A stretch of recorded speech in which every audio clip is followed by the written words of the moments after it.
when were the dinosaurs here? We don't know for certain. But what I'm going to do is give you some very interesting theories, because these are the deep and secret things, so some of it may be a bit strange, so we don't just want to occupy our mind with all this stuff, because Hebrews 13:9 says, "Be not carried about with diverse and strange doctrines. For it is a good thing that the heart may be established with grace, not with meats, which have not purified them that have been occupied therein." So we don't want to spend all our time thinking about the deep and secret things, although it is very fun. But here are some interesting theories about when the dinosaurs could have been here, if they ever really were here. No one can ever really know. I mean, we're just speculating because we're all friends here. We're all Bible believers here. There's really no need for anybody to get mad at anybody about anything concerning this stuff.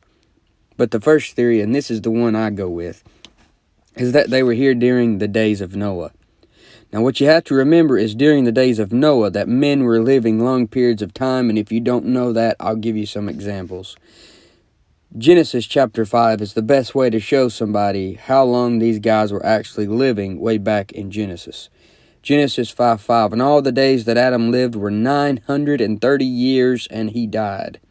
So Adam was alive for 930 years. Genesis 5:8, "All the days of Seth were 912 years." Genesis 5:11, "All the days of Enos were 905 years." Genesis 5:14, "And all the days of Canaan were 910 years." Genesis 5:17, "And all the days of Mahalalel were 895 years." Genesis 5:20, "And all the days of Jared were 962 years." Genesis 5:27, "And all the days of Methuselah were 969 years." And he's in the Guinness Book of World Records for the most years lived that we know about. Not really, but I mean, he's been around the longest that we know of. Genesis 5:31, "And all the days of Lamech were 777 years." So that is a long life that man was living, and you can imagine what type of things they were inventing. You can imagine their wisdom and knowledge and understanding that the saints would have had, the ones that lived a long life and lived it godly. At the same time, you can imagine how wicked a lost 900-year-old would have been. I said all that to say this: if a man lived a long time, it makes sense that animals would have lived longer as well, longer than they're living now. They say that a reptile can continue to grow as long as they are alive. So if you have a reptile living a few hundred years, this could be a possibility of dinosaur-like creatures. Also, maybe a certain animal that was already 900 and something years old when the flood came, and this was like an aquatic animal that could lived underwater. He would have also survived the flood and lived no telling how long. At the same time, it's fun to think about certain animals that could have been alive back then that we don't have today. I would love to be a fly on the wall back in the days of Noah and see the animals and just the cities, how things worked, what it all looked like, and just see it played out on a big screen somewhere.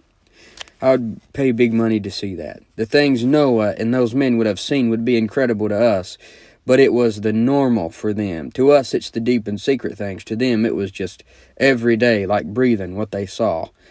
But that is one theory where the dinosaurs came from and when they were here.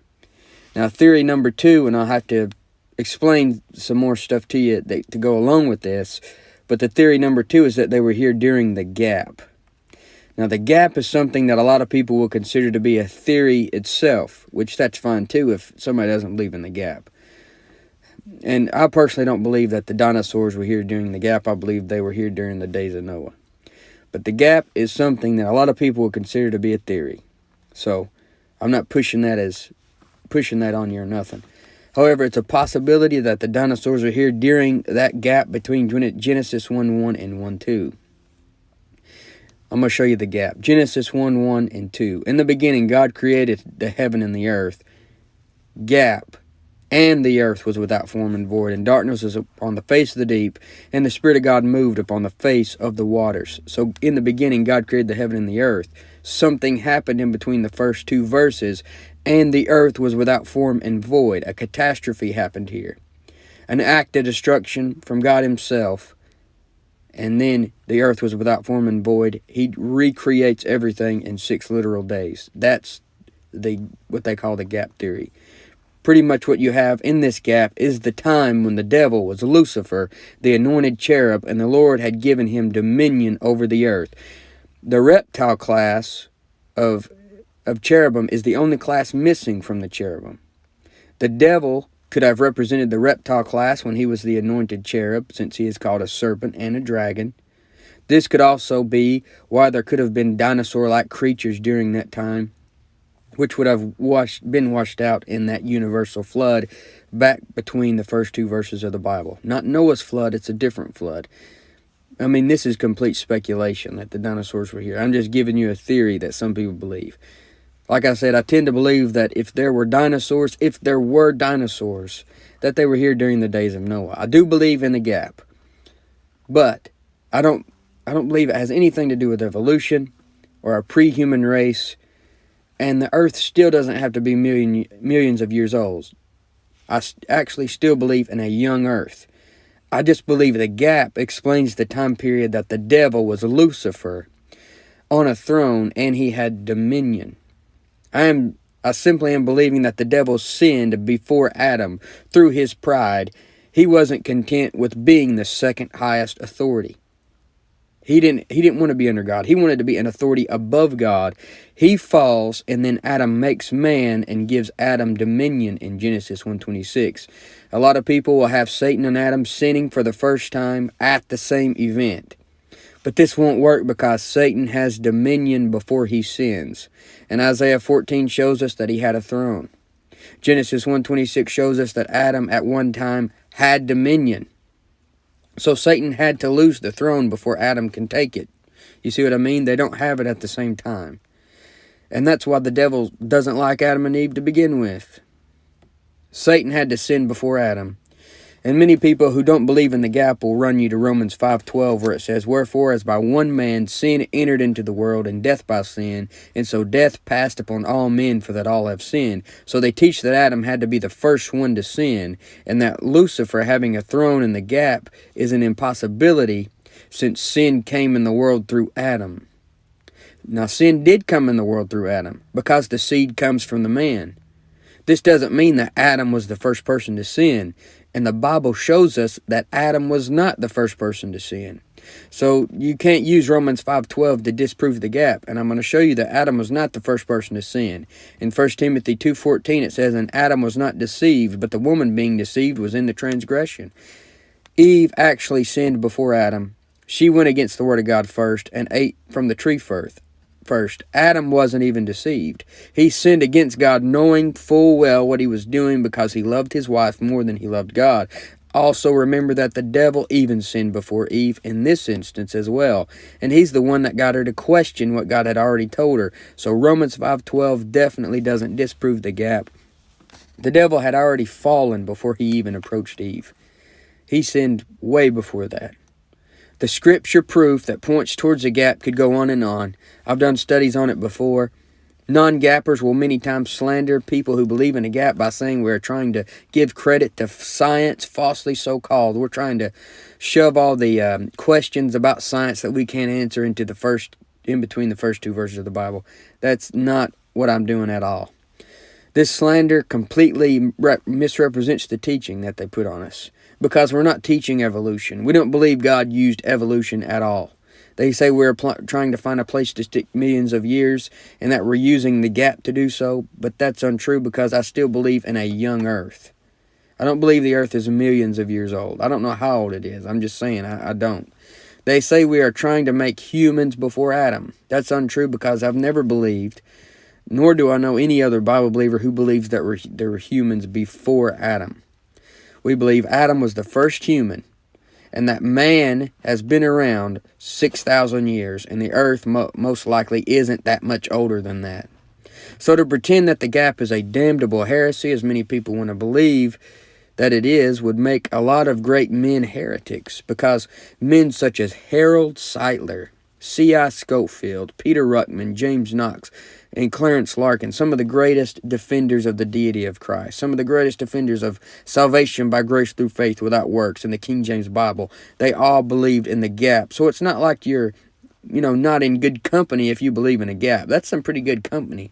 Harold Sightler, C.I. Scofield, Peter Ruckman, James Knox, Clarence Larkin, people from all different camps of Bible-believing people believed in a gap. It's not just some weird fringe of people out there that believe in it. And look at your Scofield Reference Bible. And most Baptists today are using that Scofield Reference Bible as they have for years. Look at Genesis 1:1, and you'll see in between the first two verses, he's got something there showing you that he believes in a gap. But the topic of this study was dinosaurs. It's impossible.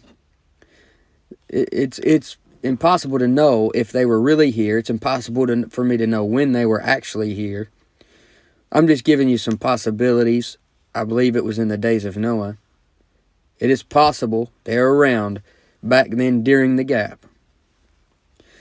But I did a Deep and Secret Things episode a while back on Leviathan from Job 41. And a lot of the study Bibles will say he's a dinosaur or some type of animal. I believe he is the devil in his natural state. However, I also believe Leviathan was an actual creature on the earth at one point. Similar to how the king of Tyrus was an actual man in Ezekiel 28. But it uses him to address the devil. In Ezekiel 28, it calls the devil the king of Tyrus. So in Job 31, it's the devil, but it calls him Leviathan. You see, it can call the devil something else and be addressing the devil. And in Isaiah 27:1, it says, "In that day the Lord with his sword and great and strong sword shall punish Leviathan, the piercing serpent, even Leviathan, that crooked serpent, and he shall slay the dragon that is in the sea." Here it calls Leviathan a serpent and a dragon. The devil is a serpent and a dragon. That is what he looks like now in his natural state, a great red dragon, and he just appears as an angel of light and minister of righteousness. But there was most likely also a creature similar to that at one time on this planet that pictures the devil. But Job 41, I believe, is directly addressing the devil and calling him Leviathan. It says he is king over all the children of pride. It says there was none his like who was made without fear. Now that can't be referring to a crocodile. That can't be referring to any animal you know of. It has to be referring to the devil. But Leviathan could have been a creature back then, and he could have been dinosaur-like. And so that's where, people get the idea maybe that was a dinosaur. The same goes for Behemoth in Job 40. In Job 40:15 it says, "Behold now Behemoth, which I made thee, he eateth grass as an ox." Now you're going to see Behemoth is a type of the devil. It said, and Nebuchadnezzar, one of the types of the Antichrist, ate grass like an ox in Daniel 4:33. The devil is likened to cattle in Genesis 3:14. It says, "Behemoth, he eateth grass as an ox. Lo, now his strength is in his loins, and his force is in the navel of his belly. He moveth his tail like a cedar. The sinews of his stones was wrapped together. His bones are as strong pieces of brass. His bones are like the bars of iron. He is the chief of the ways of God. He that made him can make his sword to approach unto him."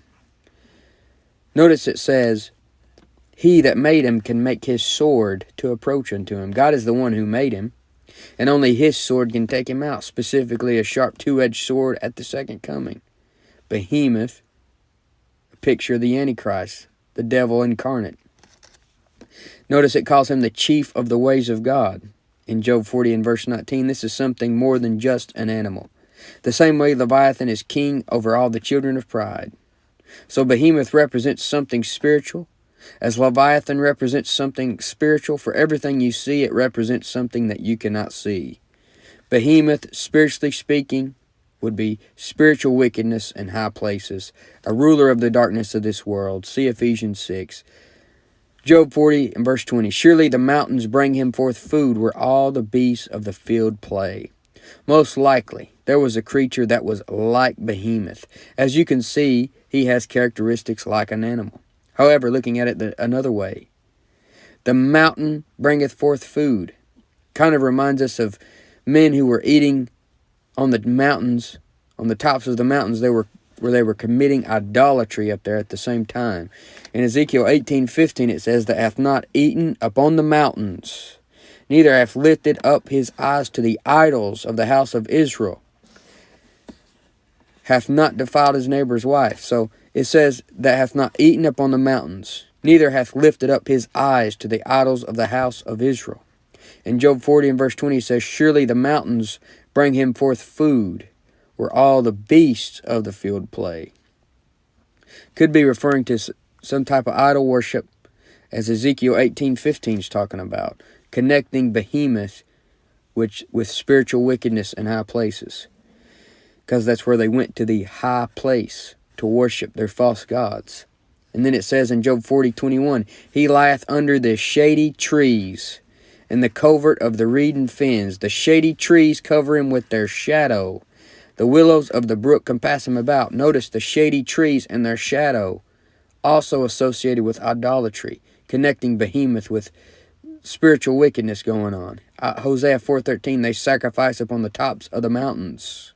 Notice those mountains again. And burn incense upon the hills, under oaks and poplars and elms, because the shadow thereof is good. And where's Behemoth? The shady trees cover him with their shadow.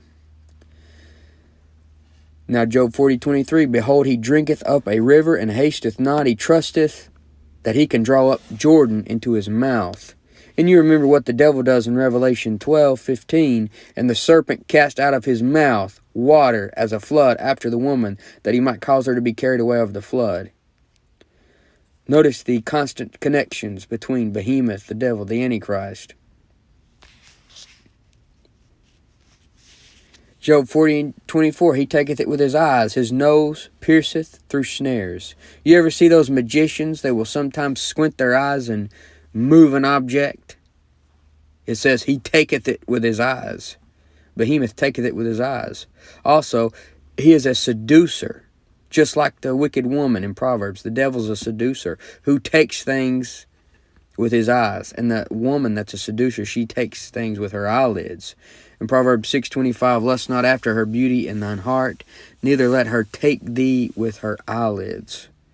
So Behemoth, I believe, doctrinally speaking, he's referring to the devil or the Antichrist. But at the same time, I think sometime in history, there was an animal similar to Behemoth, and he could have been dinosaur-like.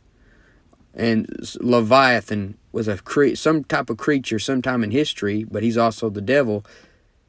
And God uses Leviathan and Behemoth to illustrate what the devil's like.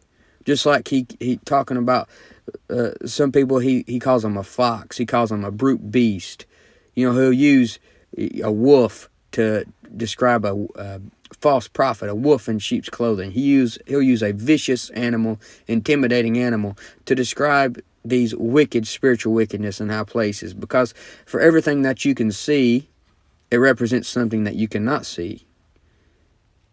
So, Behemoth, Leviathan, they could have been dinosaur-like creatures that were on the earth at one point back then.